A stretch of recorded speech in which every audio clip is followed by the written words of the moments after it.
On today's episode, we're going to be talking about fertility, infant mortality. It's a highly personal issue, and many of you in your own lives are managing fertility issues. So I just want to give you a little trigger warning that some of the topics we'll be discussing today are sensitive. So you can decide whether you want to listen in. Hi, wonderful people. I'm Leah Rapaner. As a sociologist, University of Melbourne professor, founder of the Gender Equity Initiative, director of the Future of Work Lab, woman, wife, and mother, I've made it my life's mission to take down every ridiculous gender myth out there. Together, we'll deep dive into the research to get to the bottom of all these misperceptions that are holding all of us back.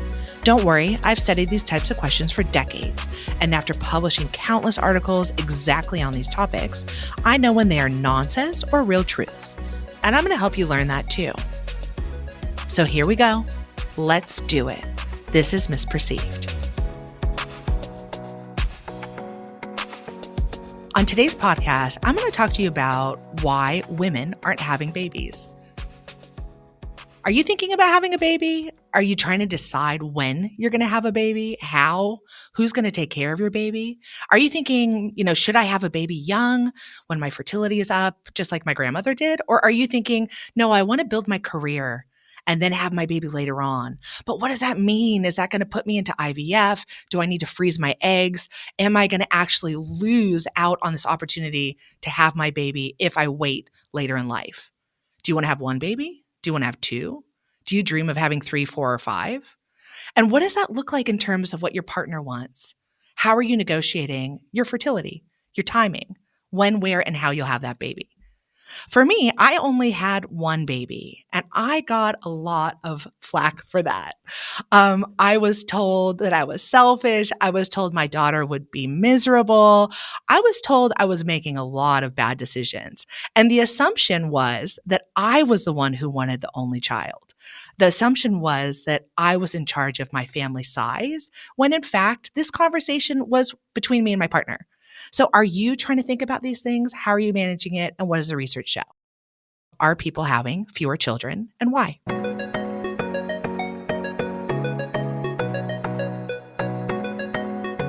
When we ask people about how many babies they intend to have, and this is something that social scientists have done for decades, asking people in countries like the US, countries like Sweden, countries like the UK, in these Western countries, we ask how many babies people intend to have.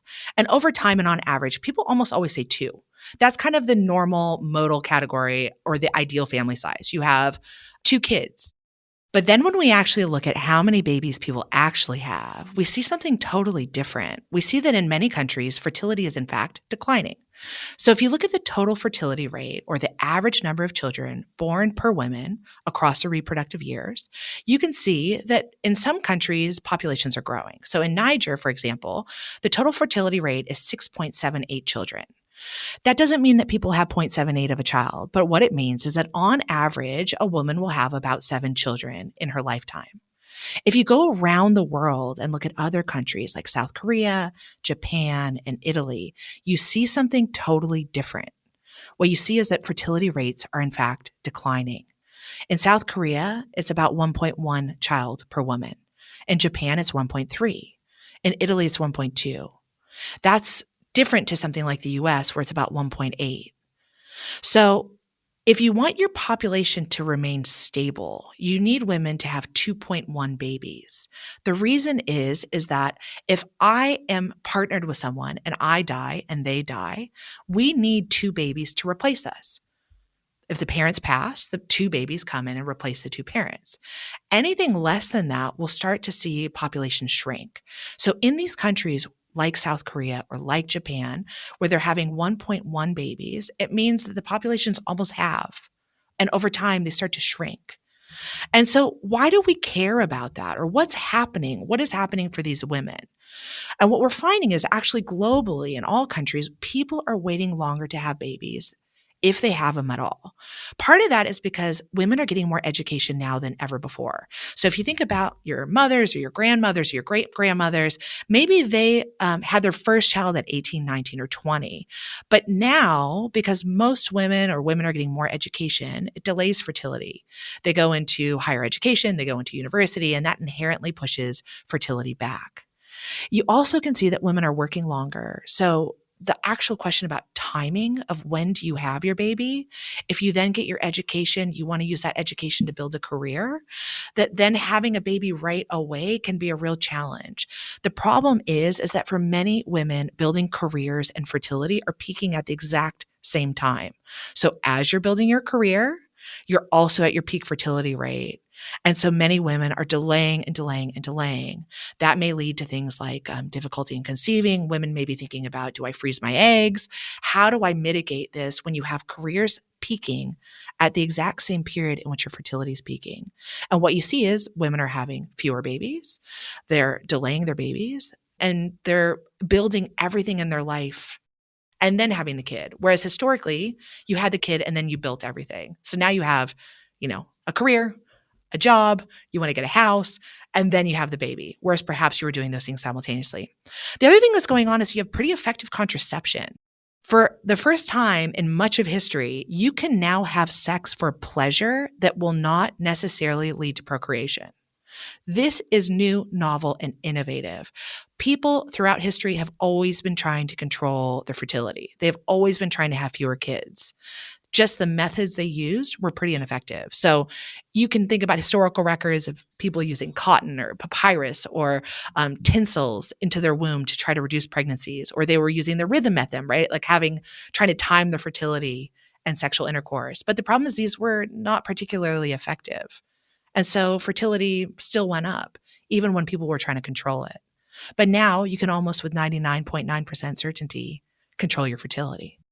The other thing that's happening is that marriage has changed. So in some countries, you can have babies without getting married. In some countries, you can have babies after you have divorce, you repartner. And for others, they're delaying marriage or not marrying at all. And so what you're really seeing is this incredible shift in demographic processes. Populations have a momentum, and what you are living through now in terms of your fertility choices are the results of decades and decades of scientific innovation, of changes in women's status, of varying social norms, and really the changes in the way in which we build our families and live our lives.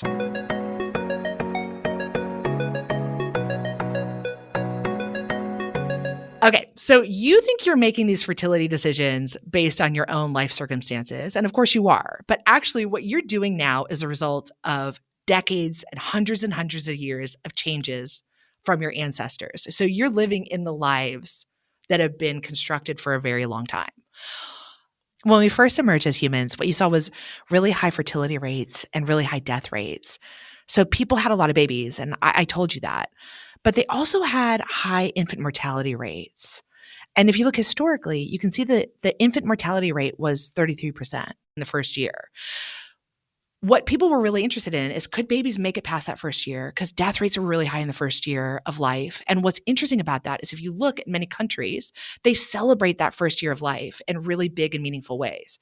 Part of that is because mortality rates amongst infants were really high. And so if your baby made it through that first year, you're excited because that meant that they had a significantly better chance of making it longer.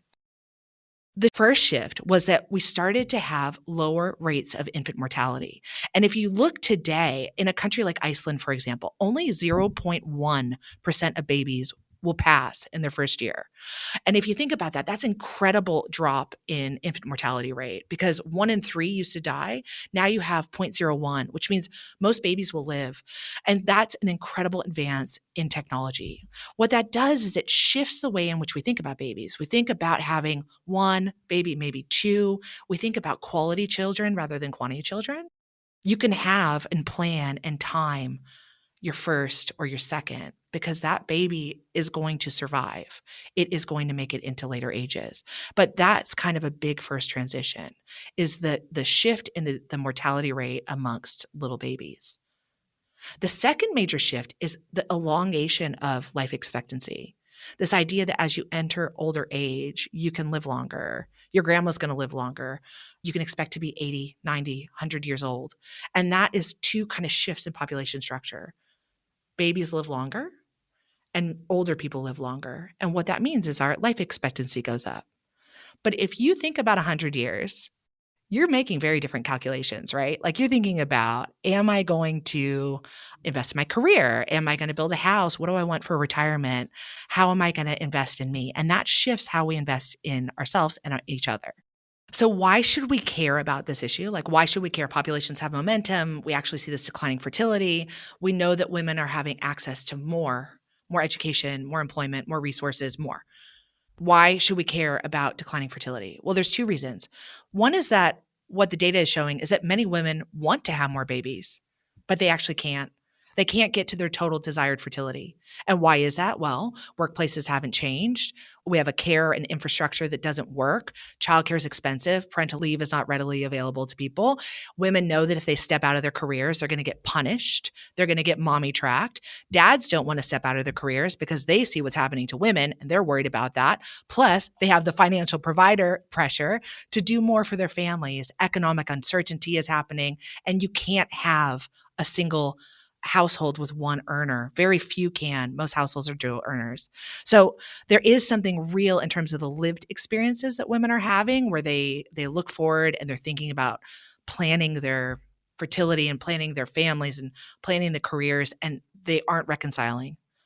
For fathers too, right? This is actually both making these decisions. But in addition to that, governments care. Governments are actually quite scared about this because what it means is if you have a top heavy population, more people who are older and fewer who are supporting that older population or supporting the younger and the older population, it creates incredible economic uncertainty. It shifts the type of services needed. It impacts economic growth. It changes the type of infrastructure you're going to need to support your population. And it shifts the care demands that individuals within the families are facing, sandwiched between the care of older adults and younger babies. These are real challenges, both for individuals and governments alike. And so, what they're looking at is how do we fix it? I'm going to help you unpack some of this for Japan, where the government has tried to fix some of these care issues, but failed. So, what isn't working in Japan? What are they doing? And what is actually the challenges that continue to plague them? I'm going to talk to you a little bit about this article by Leonard Chopa. It's published in Social Science Japan Journal. And that was the question they were trying to ask, taking a historical view of what went wrong in Japan. What they found was that in Japan specifically, women were marrying later. They weren't marrying at all. But those who did marry wanted fewer children. Because Japan has a culture in which having babies outside of marriage is really, really taboo, and I mean like 2 or 3% of the population is having these babies outside of marriage. If you don't marry, you don't have babies. So if women don't marry, the fertility rate starts to decline. And basically, what happened was the government started to invest in fertility. The idea is basically, okay, kids are expensive. And so if you have a baby, then you're going to be stepping out of employment. And so we got to reduce the cost of that. We got to make children and having children less expensive. And so what they did was they started to invest in things like childcare. Let's expand childcare. Let's make it easier to access. Let's give them more parental leave. And let's try to reduce the cost of children to encourage parents to have more. They started to think about how do we help families better synthesize work and childcare time so that actually people could pick their kids up after work. This was really great, right? These policies are really effective. And what you can see in Japan is Japan very rapidly became similar to a country like Germany or Finland, where they actually instituted these policies quickly, rapidly, and widely. The problem is it didn't actually incentivize people to have more babies. What it did was it helps those women who were already employed maintain employment, but it didn't increase the fertility rate. Japan's not the only country with this issue. So South Korea also has this declining fertility rate, and their government also did things like institute policies to give parents leave. They gave them at 80% of their salary. They tripled monthly allowances. They tried to reduce the mortgage payments.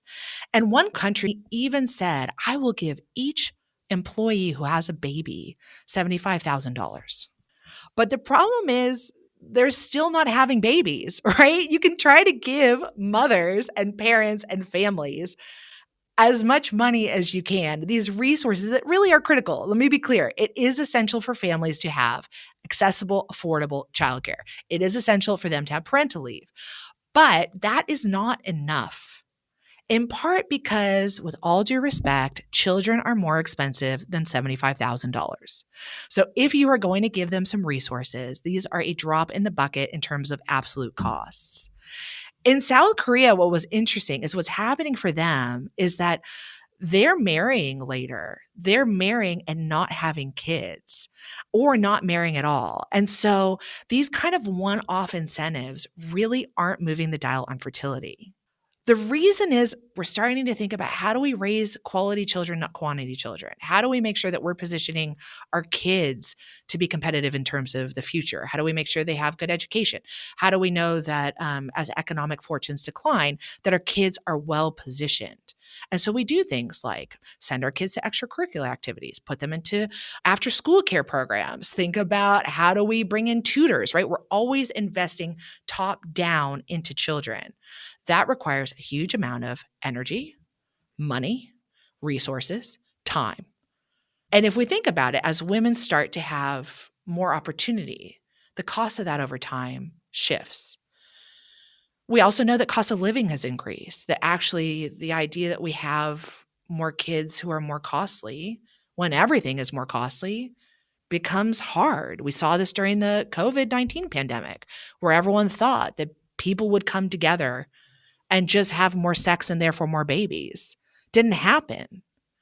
During economic crises, people don't have babies. That was true in the US in the 1930s. That was then true during COVID, right? They get really effective at good contraception because babies are expensive. And so we have all these kind of challenges, global warming. How are people thinking about that? Consumption. And what do we do in terms of investing in ourselves? We have research showing too in Australia, a study that I did, where we found that actually that transition into parenthood increased mothers' feelings of time pressure. This idea that you can't do it all, you can't be everywhere. And then having a second baby doubled that. It increased it for men too, but for mothers is twice as much for them than fathers. And it was double that over time, right? So first babies increase time pressure, second babies double that.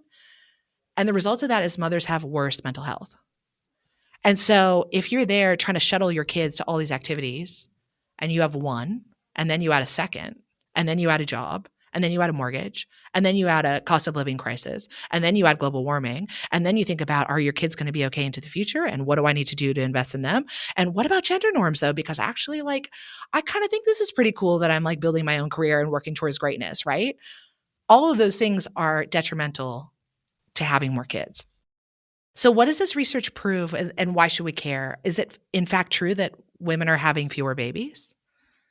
The answer is yes. And even when governments try to step in to increase fertility through all these mechanisms, it doesn't work. We need a care infrastructure, but it's not the only thing that is pushing the dial on fertility. But is this actually a bad thing? Well, I think the question is, does fertility really need to be fixed? What we're seeing is that women are making more empowered choices about not having kids. And that's a good thing because we need to have women who are investing in themselves. For those who want to have more kids, who actually are having fewer than desired, then we need systems that actually work for parents.